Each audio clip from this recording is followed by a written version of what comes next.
I'm Shaun Reynolds. And I'm Rachael Reynolds. And welcome to What Was I Made For? The podcast about doing what you love and prioritising your happiness. While we aim to inspire, motivate and entertain you, please note that we're not licensed therapists or certified experts. So if you're considering major life decisions like starting a travelling circus or quitting your job to become a professional beekeeper, maybe get a second opinion. Enjoy the show. See, I just do what I want, do what I love. I don't wanna stop, don't wanna grow up. Just me being me, don't follow the crowd. Don't be a sheep, look at me now. But now it's time to make more, create more. Looking at the points cause it's time to take score. Feeling like I'm grown now that I can face more. Got one question, what was I made for? Happy Wednesday, everybody. Welcome back to What Was I Made For? We have a lovely special guest for you today. Another young'un. Ruby Joanne. Ruby Joanne. What's she talking about in today's episode, Rach? By the way, if you're watching on YouTube, I'm not looking too fresh. Just got in from work. It is 11 o'clock on a Tuesday night. We're actually recording this 6 hours before the podcast comes out. Talk about last minute. Yeah. No, I say this every week. I love this episode, but it's always nice to catch someone at the start of their journey. It's lovely to talk to people who are like well established in their field or, you know, been doing it for a long time. But Ruby is fresh into this career. It makes her reachable by so many young people who potentially listen to this podcast because it's a stone's throw away from where they're going to be in their lives. Yeah, and you get the opportunity to follow along. Yeah, and to learn how she's grafted her way to where she is already is very inspiring, very motivating. I absolutely loved chatting to her. Well then, without further ado, let's get stuck in. Ruby Joanne. Let's go! Ruby! Hey. Welcome to the What Was I Made For studio. Thanks. It feels like I'm in when you watch a movie so many times, then you go to set of the movie, it feels like I'm in that. Really? Do you watch them on YouTube? Oh, there we go. There's our Rach viewer. didn't know. Rach was like, no, YouTube's doing actually all right. Is it? Have you know? Yeah, it's actually doing I always better watch it than on the pod. YouTube. Really? Yeah, I think it's like a younger thing. I just like seeing what I'm watching rather than hearing, because otherwise I feel like I can't multitask. Yeah, I get what you mean. I don't think I've watched any of them back. Maybe one. Only reason I have is because I edit them. So. Yeah, maybe I should. You should. I think it's good. I like watching them. I'll probably be like, oh, what was I wearing there? Oh, God, my hair. But especially when there's a guest on, I like it because people don't know who the guest is or what they look like. Yeah, that's true. That is very true. Yeah. Well, as we always start with the same question, we'll ask you, what was your drink of choice? It was a good old cup of tea. Can't beat So it. exciting. And massive one. You know the good news. The good news about that is I won't be getting drunk today, which is good. Our Because last episode, yeah, it was 11 a.m. as well, and he had asked for an old fashioned cocktail, which is basically like a triple shot of whiskey, I hadn't had breakfast at all. I was feeling a little like, bit giddy by the end of the. Ooh, I yeah. was of the chatting episode. away towards the end. It was like me and him pretty much, and then I just sort of looked at Shaun. I was like, yeah. And he was like, So I need to eat something. what? Like gone. Oh, so that's good. Awful. But I So did good. wonder if Ruby had asked for a pint of tea or if you just Well, done just It for will a cup keep me of tea. going. Yeah, exactly. It And you will don't have keep to me finish going. it. No, I probably will, but that's all right. Yeah, that's fine. Yeah, no If judgment. only we had another of the massive What Was I Made For mugs. We should get a couple. And we've got extra. coffee again. Oh, no one cares about us. True. We've always got the same. Well, we're very excited about this one. We have been talking about getting you on here for ages. Yeah. I feel like we spoke about this as soon as we started the podcast, and I think we did. Was around the time you were sort of Because kicking it was off around your the time I got the job. exactly. And I remember one of the first things that we were like, should do the podcast. Yeah. Yeah. And It's then been- recently we've obviously started collaborating on a couple of bits. So it seems even more relevant. I'm actually glad we waited because Yeah. now we've got so much more to kind of talk Yeah, about. more's happened. Yeah. Yeah, definitely. But before we get into that, let's take you all the way back. Your short 18 years. 2006. Yeah. That makes me feel sick. Is that the year you were born? Back in 2006, maybe a little bit older than that. What did little Ruby want to be? Prima ballerina. Always. Really? Always. From literally since I could walk. My mum put me in ballet at 2.5. And I've done it ever since. And it was just always ballet. Always said I was going to grow up and be a professional ballerina. When did you first start training? So from when my mum put me in at like 2.5, as I got older, I started doing like more classes a week. By the time I was maybe like 9, 10, and then up until I was about 15, I think I was doing 6 times a week. All ballet? Pretty much, yeah. 6 times a week. Wow. How long were those classes? I did like multiple classes a night. So the classes were 45 minutes, but I would do like 2 to 3 classes a night. Yeah. And then on a Saturday, I got my qualification at the Royal Academy of Dance. So then I would do Monday to Friday doing like ballet at my local dance school. And then Saturday I would go up into London and do RAD for a day and do that every week. Okay. So that's really, really interesting because did you say you were 9 or 10? So the commitment level of a 9 and 10-year-old, what on earth kept you going? I was like determined. Yeah. Because that's what you wanted to do. So how did you find ballet? So literally, like, I just never had known anything else. Like, actually, my mum sent me a picture this morning. Let me show you this. This is going straight on Instagram. Yeah. If that's okay. Yeah. Oh my God. When I tell you, like, all I have ever done is ballet. All I have ever done is ballet. Your hair's so curly. I had really curly hair as a kid. Cut it off and it never grew back. Oh, that's a thumbnail for this app. That is the most beautiful thing ever. It's at my nan's house as well. How old are you there? Like 2, 3? Must have been about 2 or 3, yeah. But there must. Is it in the family though? Like, is there other people that have done ballet to make you be that interested? Mum in it? did like ballroom dancing when she was a teenager. That like my nan put her into, but she never really carried that on to like a level. But then my mum and nan have always loved dancing, like loved dance. Like I remember growing up, my nan would take me to see like the ballet, like the Royal Opera House and stuff. Like at Christmas, like that was always like our thing. So I've just always grown up in they've always been so supportive of me dancing and like doing ballet. It was something I just loved so much. So yeah, I've just always done it, never known anything different. Wow. Did you ever have those days? Because I'm thinking of all the 9 and 10-year-olds who come to our classes. The amount of fits I threw week on week, being like, I don't want to go. Yeah. Mm. Oh yeah, I went through, there must have been like a couple of years, like if you'd asked my mum, where I would like throw fits about wanting to go class, didn't want to do it, wanted to quit, don't want to do this. Because I was doing it so much, there's also an aspect of like, you miss out on other stuff as a kid. Mm.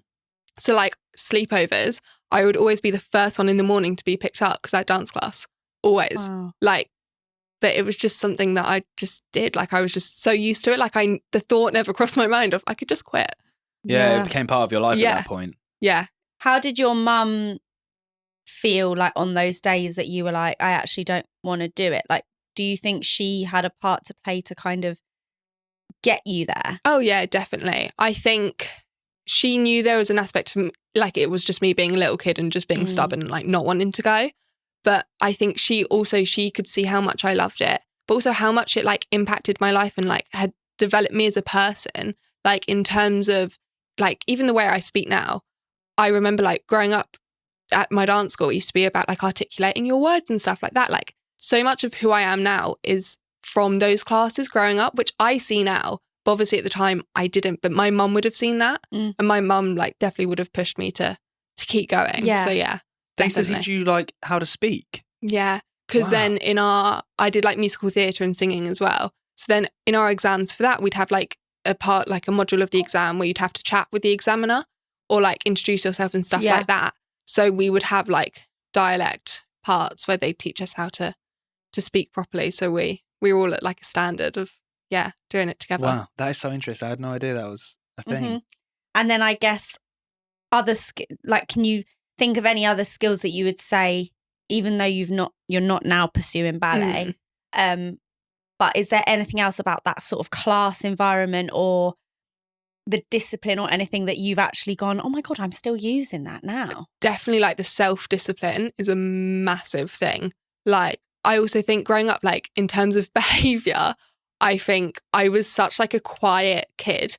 Like most of like parents' evenings would be like, she's great, but never heard her speak. Like she's literally never opened her mouth in class because I was always just like growing up it was a proper like old fashioned kind of ballet school. So it was literally like you stand there, you're there to dance and to learn and to practice, and you're working towards this exam.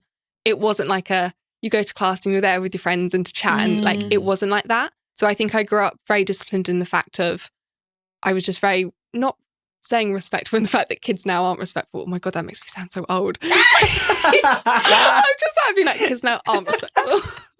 But I was such like a respectful kid in the fact of like I wouldn't ever like speak out of turn or like stuff like that. I mean, my mum would say different at home. I was probably a nightmare. But in class, I was always really well behaved. Yeah. Amazing. So you did that. You got your qualification. Where did you say? At the Royal Academy of Dance. Amazing. So why then? Where was the gear change? So really random. So I did that at GCSE level. I was going to do at A levels, and then I had an injury. So I had a surgery on my foot. So I've got screws in my right foot. So when I had that, I had to stop dance. Thought I could maybe go back. It was kind of like a possibility, but they were like, we can't, like they can never guarantee it when like they do a surgery on you. So I was kind of like, all of a sudden I'd gone from doing 6 times a week to nothing and like not being able to dance at all, which was the weirdest thing ever and was like really hard as well. Like all of a sudden, like I had nothing to do, but also that's who I was. Like I was a ballerina. That was like my whole like personality trait as well. That was it. So then to go to then having nothing and being like, I actually don't know what I'm doing with my life. Who am I without ballet? Who I am. Literally, I had like, honestly, like an identity crisis when I had to quit. It just was like crazy. So I stopped that and just had to find something because I was going crazy, which is kind of where I started to get into football, which is really random. It was on TV and it just happened to be on. I happened to watch it and I was like, oh, like I quite like this. Like it just like something about it got me. I hated football growing up. No way. Hated it. Oh my God. Hated it. And I literally, I went to one football game growing up because my dad got my brother a ticket for Boxing Day. It was a Chelsea game. And my brother opened the tickets and went, do we have to stay for the whole thing? Oh God. And my dad's face, you can imagine, like all he wanted was a son that loved football and played football. And I just remember going, I'll go. Like, I just love a day out, really. Yeah. So I was like, I'll go. So I remember like going to a couple of games growing up with my dad because my brother didn't want to go, but that was it. But I'd never really like loved football and didn't really have like men's football for me has always been very like aggressive and a lot of drinking and stuff like that. That's never appealed to me, not like anything like that. So then when I found women's football, it was so different. And I was just like, oh my God, like, and also it was a clean slate. No one in my family had been in women's football. There wasn't, like, my dad wasn't into it. I'd never been to a women's football game. I had no past memories of women's football, whereas men's had been very tainted growing up. So I immediately was like, this is it. Yeah. This could be your thing, yeah. Yeah, I kind of saw it and like ran with it. And then because I wasn't dancing, I was like, I have to fill my time with something. I'll go to a women's football match. And do you know who I called to drag with me to my first ever game?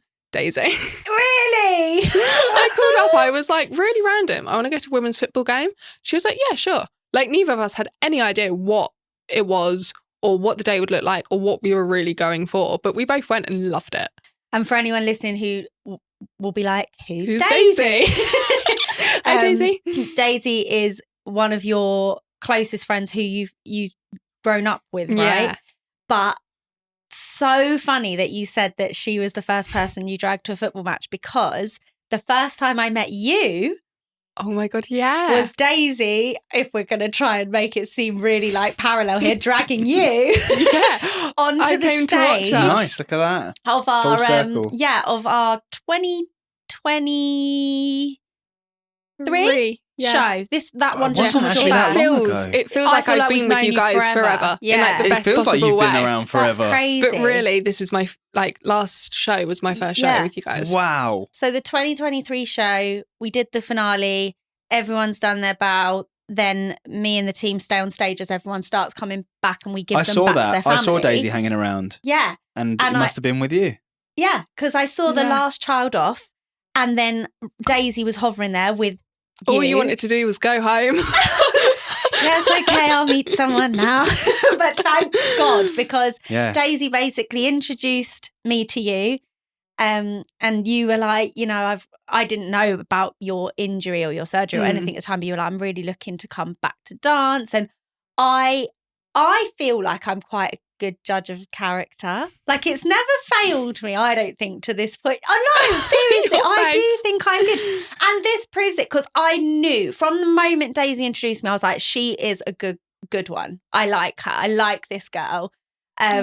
And so it's just so funny. You dragged her to a football match. She got you up on stage to meet me. And now, like, our lives are sort of, Well, what the things that have already happened and the things that we've got planned, like, who knows whether any of that would even be. Yeah.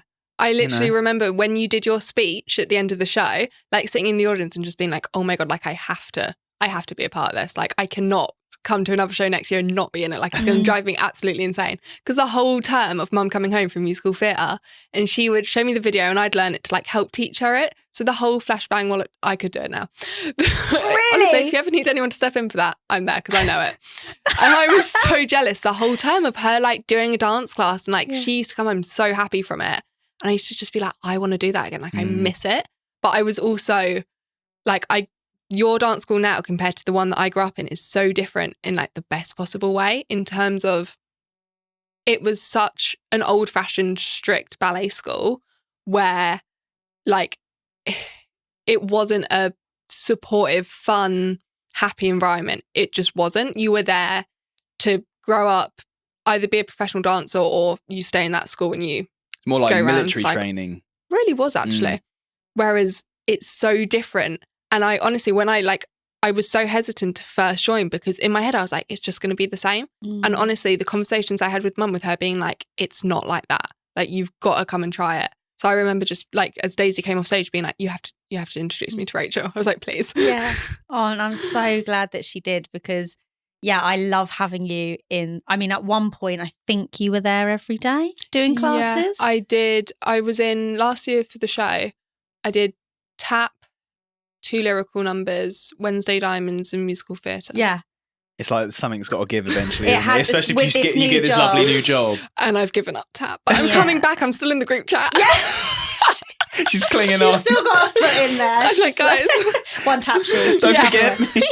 I watch a video every week when Mel said it. Oh my God. Yeah, I can't wait. But don't remove me from so the is this group more chat. just like a timing thing, like scheduling issues? Yeah, I just physically can't be in Caterham and at the training ground. Yeah. Yeah, and which, I mean, we'll get on to, because I don't think I've ever known an 18-year-old to be thrown so much into the deep end with this new job. You are absolutely smashing it. What was your first experience of women's football? Was it did you go and watch a match, or was it on TV?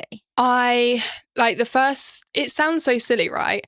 But in my head, women's football wasn't like an obvious thing that was there. Yeah. Because it just wasn't. Like, growing up, I never saw women's football on TV. No. It just never was on. Like, whether that's because we didn't have it on in my house or it wasn't on the channels, like, it just wasn't a visible thing for me growing up. So it sounds so stupid, but in my head, it wasn't a thing. Like, it never clocked in my head. So I saw a match on TV and then kind of got down like a rabbit hole on social media about it, like looking up players and stuff and being like, oh, like, this is really interesting. All the players that I'd kind of, from the match that I'd seen that I liked, because it was an England match, happened to be Arsenal. So I went to an Arsenal game with Daisy because I was just like, I just have to go and like see it. Like, something's telling me to go to this match. And I went and literally like fell in love with it. I was like, oh my gosh, like, this is, and for the next year, I think every weekend I was at a football game. What was it about the women's match that you were like, oh my God, this is what I love compared to the men's? The community of women's football is so amazing, and it's so just supportive and open. And also for me, like, personally at the time, the women's football is such an openly queer community. And for me, I was kind of figuring out like who I was, like when I'd quit dance, like when I said I had an identity crisis, like in every way possible. So for me, like trying to figure out who I was at the time, and then finding women's football, going to these games and everyone being so openly like supportive and inclusive. And it literally didn't matter who you are or where you came from or who you love, like nothing. And I was just like, oh my gosh, like this is it. Like you felt so comfortable there. Mm-hmm. That was it for me. And having, as somebody who has only just dipped a toe into the women's football world, I felt that instantly when we came to that match. Rach equally has a disdain for football. She doesn't necessarily love it, but I've never seen her get so into it. Like we went and saw the other game recently. She loves it. Absolutely loves it. I've never been one of those, I hate football. I didn't like it very much at the last show because the final I'm trying to watch the Euros and Rach Rach is just like, she tuts They and could have rolls her organised eyes. that better, couldn't they? There was a big thing going on that weekend. Yeah, Rachel Reynolds exactly. Summer Showcase 2024. The What's Rachael happening Reynolds that day? showcase. Also, hilariously, what are the chances of England getting through to the final? Considering how we played. So typical. Genuinely, I was just like, how has this happened? It was such a weird time because the one time I actually do get quite into football is those big ones, matches or what they tournaments. Yeah. So the Euros would usually be something that I would be like racing home to watch it all and everything. And this time it was so weird because I had like Shaun, my dad, other friends who are very into football going, Rach, don't worry. Like secretly they're It's like, please, but the they went, Euros it's final. very unlikely I was that we're thinking, going to and eat. when So we wa- every time we're winning, I'm like, what is happening? You told me that this couldn't happen. You told me Like, we were going to lose. Yeah. We were as surprised as you. Like, Yeah. Generally watching the games, there was no reason why we We deserved should not to have been there. win any of those Yeah, games. yeah. But it happened. Yeah, but so I've never hated football. It's just not one of those interests that I have. But when we came, and we'll talk a little bit about that, but when we were there at the stadium, just exactly what you just said radiates. The love, the support, the different kinds of people there, loving who you want to love, all of that. It is just, without being forced, it's just there. I had never been to any women's games before, so when you invited us to that first game, I genuinely, I've been telling all my mates this. I've been saying, I was like, guys, you have no idea how exciting women's sport is right now. It's at a stage that men's sport was once. It's so exciting that all these teams, you got all these brand new teams that you don't know what's going to happen. It just feels like you're getting into something on the ground level, and it's just you no one knows where it's going to be in like 5 to 10 years time. Exactly. It's almost like this is literally just the beginning of it, and that's so exciting. And I honestly, like, I sound like a crazy person trying to like convince people to like see it this way, but it's just the start. Like, this is going to be so big. It's going to be massive. Like, just start now. Like, start watching now. Come to a game. Like, honestly, it's going to be, it's going to be big. Do you think it was the, because when I first, if I'm honest, I'm embarrassed to say, because it's probably when most people were like, oh, women's football exists and is actually really good. The Euros. 100%. Was that kind of the catalyst of this? It exploded, right? 100%. Yeah, totally. I think seeing the women win something that for so many years we haven't seen with the men's national team, put them on TV. They were on those big channels. That, like, that's honestly, like, when I first like realized how big it could be was at the Euros, like seeing the attendances, the TV records of how many people were tuning in to see it. That honestly catapulted it so much. Yeah, that's massive. You were telling me about the potential of, especially the London City Lionesses, which we are obviously huge supporters of now, but just all of the insights of what they could potentially do with this current league. Oh my gosh. Yeah.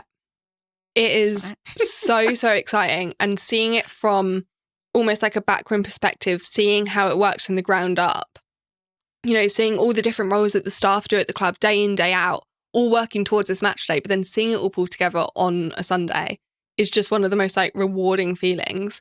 But it's so exciting because anything could happen this season. Anything. Hopefully positive.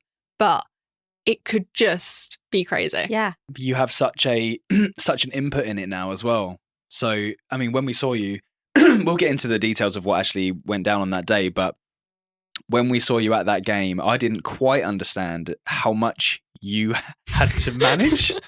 I was running around like a headless chicken, and you were still like, wanted to perform at half time, which I found insane. I wasn't missing that for anything. Yeah. Well, let's actually talk about what you do now. So my official title is Marketing and Communications Officer for the club. So there's 2 of us on our media team. We do all of like their social media, so their content. My more speciality is doing like their long form content, their TikToks, marketing emails, stuff like that. What else do I do? God, do like stuff like match day program. At the end of our match this season, we have signing cards as collectibles. So fans at the end can come. Players will have a certain amount of cards. They'll come, they'll hand them out. It's things like designing those, getting those out. Anything to do with marketing communications is me and Luke. Yeah, Sounds really fun. it is honestly. On a game day, I'll take like 2 minutes before people come in just to walk around, and I'm just like, how is this my job? I know. It's crazy.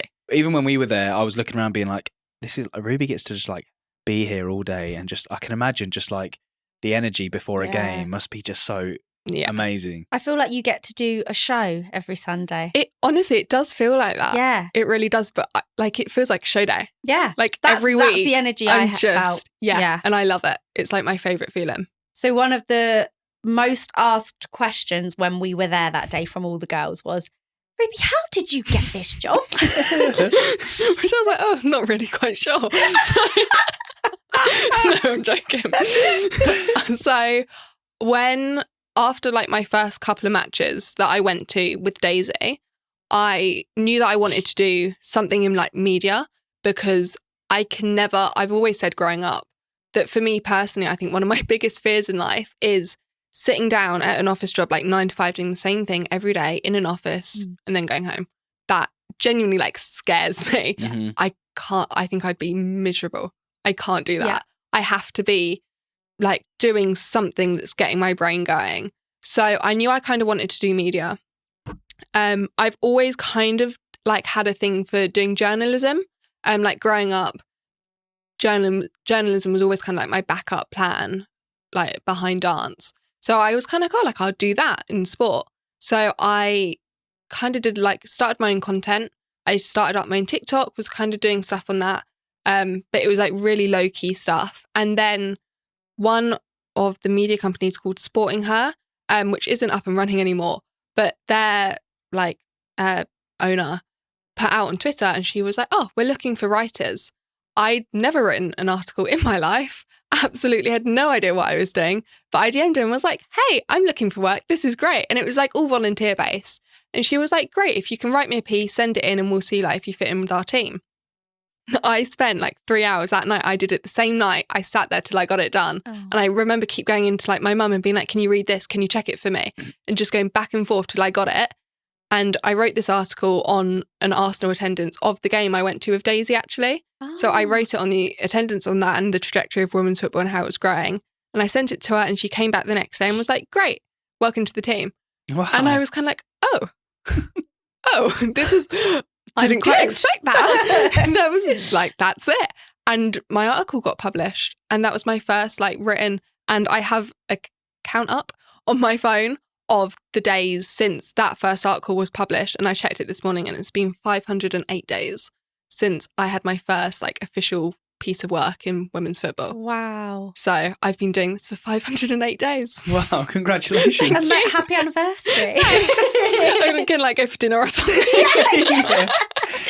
Oh my God. So that was a volunteer. Yeah. So I stuck with them for a while doing journalism, so doing written pieces that were getting published online.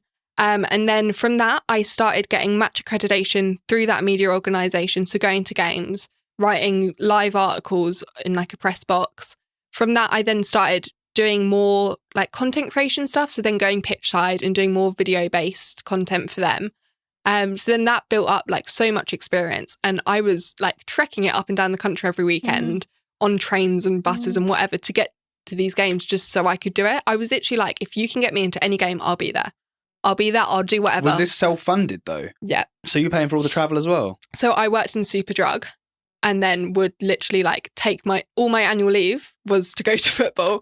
Superdrug is Caterham. Yeah. Oh, really? Yeah. From Superdrug? Yeah. I was there for Oh, funny. like 2 years. Yeah. I feel like we must have Yeah, seen probably Ruby, been isn't served it? I probably by served you. you at Yeah. some point. Yeah. I was there like every weekend. The Rachel Reynolds. The Rachel Do not put that in. Cut. Do not put that in. God's sake. We're keeping I it. served No. the We're Rachel keeping Reynolds it. and No. Superdrug.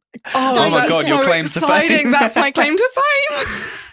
I'm hearing this edit before you put it out. I'll be mortified if that is in there. Do you know what though? Do you know how many kids used to come in like Rachel Reynolds jumpers and stuff on Oh. Superdrug? That I love. Yeah. That is so I wear lovely. my jumper to work sometimes.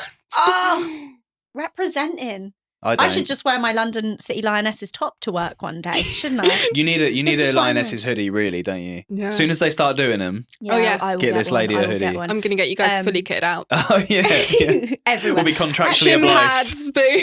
we should Have to have, wear them everywhere. we should have some sort of merch from the London City Lionesses in the backdrop of What Was I Made For? When I Really. redo that wall, your Yeah. T-shirt is going to go up. On Yeah. the wall, Oh, so. yeah. Nice. Nice. Don't even look. It's like absolute shambles at the moment. Yeah. It's like that shouldn't be on the wonk, but we're going with it like it's like it's edgy. It's quirky. It's exactly. quirky, It's yeah. quirky. It's yeah. personal.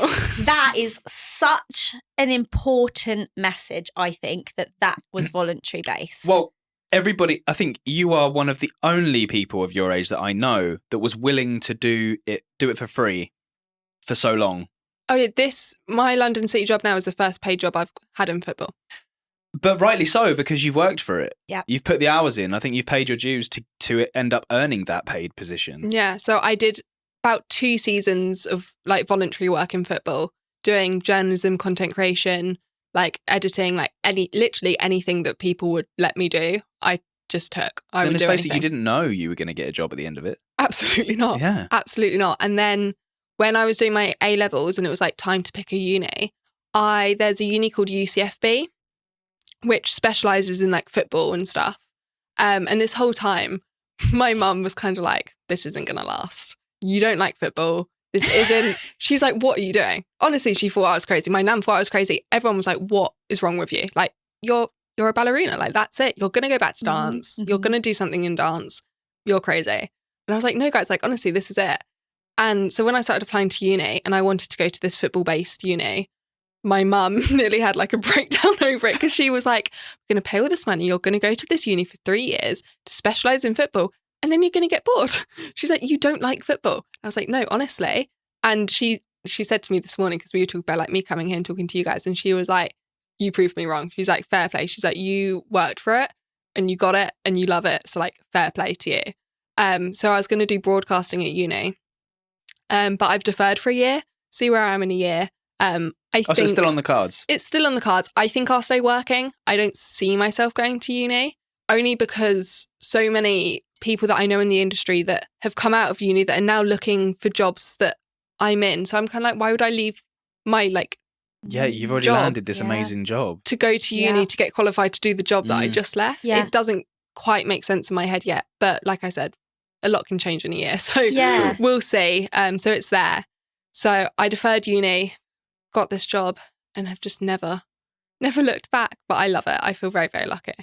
But then without Definitely. your volunteer stuff, without the work you'd put in prior to that, you probably wouldn't have got it. So Yeah, definitely. it all sort of came to a head at the right point. Yeah. I mean, I do some freelance work now still in the same industry. And there's a woman called Flo Lloyd-Hughes, who's an amazing woman. She's a producer for Ian Wright and his podcast. I won a competition to go and see her podcast like live at Stamford Bridge. And it was literally a random competition on Twitter that I just kind of entered one day, didn't really think anything of it. And then afterwards we were all watching the game. And she came in and she was sat a couple of rows in front of me, and I clocked her when she walked in because it's Flo Lloyd-Hughes. Like, she's a big deal in the women's industry. And at half time, she was with friends, but her friends all went in to get a drink and she was just kind of sat there. And I was on my own. Like, I'd won a competition. I didn't know anyone. And all I could think was, if mum was here, she'd force me to go and talk to her. Yeah. Like, I knew, I was terrified. I was like physically shaking. Oh my God. So I went up to her and I was like, "Hi, like, really sorry." I was like, "Just want to say, love the podcast." And I was like, "By the way, if you had me to do your social media, I think you're missing a load of things." And like pitched myself at this woman, right? Like, I don't know where it came from. But I was like, "Just so you know, I took a look at your social media and here's everything I think you should be doing. Here's what I would do if like you hired me." She had no idea who I was. But literally. Here's a free consultation. Yeah, literally pitched myself at her. Brilliant. Like we exchanged details and everything. Turns out at the time I wasn't what she was looking for. She was looking for more of like a video like editor and whatever. But then a couple of weeks ago I got an email and she's started up a new project with The Cutback and I'm now doing their freelance social media, which is crazy because it's Flo Lloyd-Hughes, who I'm a massive fan of. But if I hadn't have gone and pitched myself quite literally at her at a random football game, and even at the time, I didn't get the job that I'd originally thought in my head, oh, if I go talk to her, this is like what I'd like to do. So it was a rejection then, but networking wise, now she's come back and I've got some work through her. Like it's all about networking. It's so, so important. And also seeing an opportunity and then just grabbing it with both hands and almost just forcing yourself at Honestly, people. if someone had seen that, you would have laughed. I literally went up to him and was just like, hi, blah, blah, blah. Honestly. But fair play. Not a lot of people would have the guts to do that. I wouldn't. That's inspired me because I've been in those situations where I'm like, even just to introduce myself, like I really should introduce myself to that person, or just tell them, by the way, what I just saw you in, or whatever you did. Like I loved it. I'm that one that's like, as if they want to hear from me, like going, oh, well done. They'll be like, yeah, great. But they are that has massively inspired me. Fair play. Well, if we're ever in a room with Ashley Banjo and he's sat across, I'll be saying, what would Ruby do right now? Yeah. And I would be like, no, he doesn't. I'll be like, go on. And I would now. Next time. This is me putting it out to the universe. Next time we're in a room with a celebrity. Next time I see Ashley Banjo. Yeah. I think I was also very lucky in the fact that I've had my mum, who is such a hard worker and has always told me, like, if you want it, you've got to go and work for it. Like, you've got to go and prove yourself and stand out, because it's not going to like fall into your lap. No. She's like, and if you want, she always goes like, you just want like any old job. She's like, you can get any old job. Like, you're smart. Like, you can go and do whatever. But if you want to do something that like you love, you've got to go and like fight for it. So I've grown up with that mentality, and seeing her fight for the job that she's in and work so hard has definitely rubbed off on me. And I know there's a lot of teens at the school, some of which who do listen to this, who are either at GCSE choosing age or A-level choosing age. At both of those stages in your life, because you're so much closer to their age, I feel like you and Jess will be the ones that they go, right, that's not too far away in my future. Like I'm going to kind of follow the same blueprints to see if I can do the same in what I'm interested in. So when you got to GCSE age and or A-level, how did you choose your options? And now looking back, are they anything to do with what you're doing now? You just have to do what you enjoy. Like, especially GCSE, I think it's mattering less and less. Like, the actual subjects, you just need to make sure that you're happy doing them, because it's hard work. Like, it's tough. Like, they're years of your life. You might as well be happy while you're doing it. A-level, really randomly, my media A-level was the one that I picked so last minute, so randomly, didn't really know what it was, but just had to pick something. So I was like, I'll do media. And was the one that I ended up loving the most, that got me the most opportunities, because all of my coursework for media, I focused on women's football. So then we'd be out at college, like filming, being like, it's for coursework. Yeah. So actually... Mum, I promise it's all for coursework. I'm doing schoolwork. Yeah. So you just got to do what you're going to enjoy, because I think if you're happy, you'll naturally find what you're meant to be doing in life. Yeah. So, Ruby, at your young age, I'm not sure if you've given it any thought yet. No, but I probably should have, considering it's literally the name. Everyone says that. I mean, this might change when we get you on next time. That, you know, these things can change. But at your current age, what do you think you were made for? I think, this is very broad, but I think I was just made to be creative, for creativity. Anything like, whether it's dance or even in women's football now, like, okay, yes, it's very sporty, but with what I do in social media, it's still like a form of storytelling and that creativity process. So yeah, to be creative, that's my answer. And also, I wanted to know quickly before we finish, where does dance sit in your life now? Considering you started with that when you were young, how does that slot into everything? So I can never, ever see a world where I'm not dancing or doing something with dance. I still think when I'm older, I'm gonna end up like teaching like a little kiddie dance class. Like I can never see myself not doing that. Like when I tell you I love it, I love it. So it's always going to be a part of my life. I think currently it's quite nice in the form of I'm working throughout the week, which sometimes can be quite stressful. But then every night, no matter like how tired I am, I'll come home and I'll come to class. And that's just like, it's an hour for me. And it's such like a de-stressor that for me right now, dance is just like my little bubble of happiness that I'm just going to keep there till I can do something more with it. But yeah, it's never leaving. I'm never leaving. Good. I'm never losing you. I'll be like, no, I'll talk to the London City Lionesses. Don't worry, Ruby. Sort She your needs a schedule night out. off. Yeah. And plus, if you leave, she can't get the free tickets anymore. Yeah, This is true. guys. Oh my God, what am I going to do? Got Well, into I women's guess football. that's Take it why. away from you. That's why it was so lovely. Can we just speak about the text you sent me at the end of the summer holidays? I thought you'd think I was insane when I sent that. So it was the 6th week of the summer holiday. It was like quite late in the summer holidays, Yeah. I think. Literally one of the last weeks. Yeah. And I got a text. I was sat in the garden, actually. I was doing work at the time. You were like, I was really relaxed. Yeah, I had my iced coffee and the sun was shining, and I saw Ruby text me, And thought, oh and God. it looked quite long. What now? And it was something like, you're going to think I'm crazy, but how quickly could you put together a choreograph or put routine? together something for the Wednesday Diamonds to perform at the halftime show for the London City Lionesses for their opening game of the season? It was literally the same week. We had like She 5 was like, days. it's Sunday. And I was like, I didn't even ask what you were doing Sunday. I was just like, how will you do it? yeah. But do you know what? Very, very lucky because, I mean, Yeah. you I are can't booked believe up. I was free. Do you know what though? I was sat in a meeting when I sent the text, like the idea came about and they were like, oh, like go for it. And I was like, oh, great. Like I'll text Rachel. I text you thinking you'll be busy. You'll think it's insane. Like it's not going to happen. Thinking I'd walk out the meeting being like, no, guys, like it's not happening. When you came back and was like, yeah, sure. I was like, oh, Because we're doing this. Yeah, because sometimes, well, I just think things are meant to happen if they're supposed to happen. So for me, the fact that I was like, well, the routine's not a problem at all. We've just finished one. Like we can just use the show routine. I'm actually free on that Sunday. That never happened. That for me was the weirdest. Like, and I probably had kept it free because we were going back to the school on the Monday. So that was the your craziest relaxation day.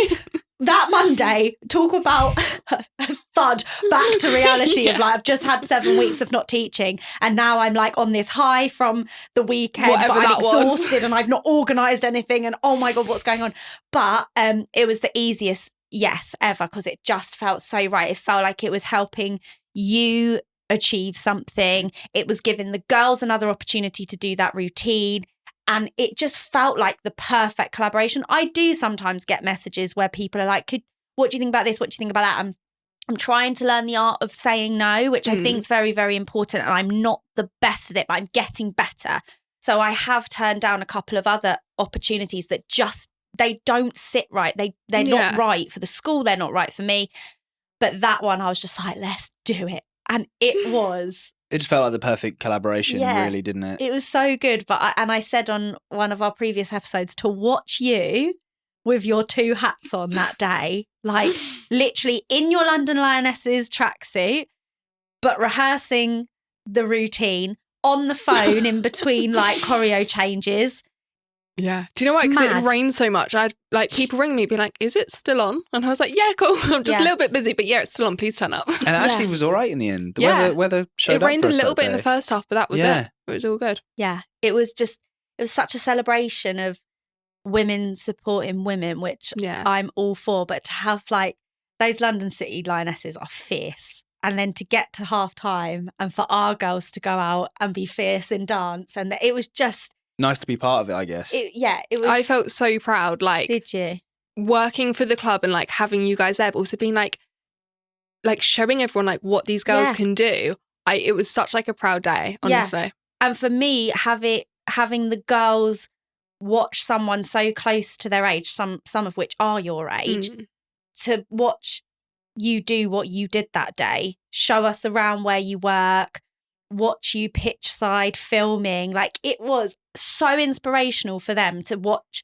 We've just spoken for however long about how hard you work. They saw it for real. And I do wonder how many of them have gone, right, okay. It's all I wanted was like them to turn around and be like, oh, like, this is cool. Yeah. And also I think sometimes girls can feel so pushed out of football because it's such a male, even in women's football, is so male dominated, which is so ironic, crazy, that I just wanted them to be like, that actually realise that it is a space for them and they are welcome there, and you can love dance and love football, and you can dance and play football, and it's the same thing. They all coincide. I think even for them, seeing Michelle, who is the owner. she just bought them. Brought us recently, Right, so Michelle Kang is the owner, and we'd explained a little bit to the girls about how she was there that day, and it was kind of, was that the first time she watched them play? Like physically being there? First time at our new home ground. Okay. Yeah. So it was a big deal. It was a very big deal. And she was in America the night before because she owns Leon and Washington Spirit and us. So she was in America watching one of her other clubs and then flew specially for this game because it was such a big game. And honestly, the feedback that I had of all the staff loving it, but also my managing director was like, Michelle loved it. Like, Michelle was up dancing. And I was like, oh my gosh, like that just is everything. Yeah. But as young girls, I think to see the women playing football, to see a woman owning the club, to see you as a woman doing what you were doing, it was a very empowering day and very inspiring. And I do think it will stay with them for a long time. And hopefully there'll be more collaborations to come. We've got some plans, haven't we? We do. Which are exciting. Watch this space. I've actually got to talk to you after this about something. Don't let me forget before I leave. Okay. Well, should we end it then? Because we got a business meeting. Yeah, gotta go, guys. Thank you so much. Thanks for having me. I loved that. I loved this. That was so nice. It was great. Thanks, Ruby. Thanks. And there you have it, guys. Ruby Joanne. Make sure you follow her everywhere, because I think it's a very bright future that she has ahead of her, and it will be very exciting to follow like how she progresses and grows. Yep, I'll leave all of her a link to her Instagram page in the show notes so you can check that out. Yeah, so thank you once again for listening or watching if you're on YouTube or Spotify. We will be back again next week, but until then, don't forget to follow us on all our socials. At What Was I Made For Pod. Or send us an email too. whatwasImadefOrPod@gmail.com. Tell a friend about us and get them to listen. Tell your freaking friends. Yeah, maybe someone you know might be looking for a new podcast, and maybe it's us. So maybe, who knows? Force them if you have to. Oh, and by the way, the clip of Bertie Bird just went out on YouTube. So if you want to just relive that moment, it's on our YouTube channel now. So go and enjoy it. It's actually funny watching it. We watched it with Prez the other night, and it was very enjoyable. Yeah, it was funnier watching it. I didn't realise how many of my facial expressions I make at you during it. Anyway, that is all. Please join us again next Wednesday when we once again try to answer the question. What was I made for? Bye. Bye-bye.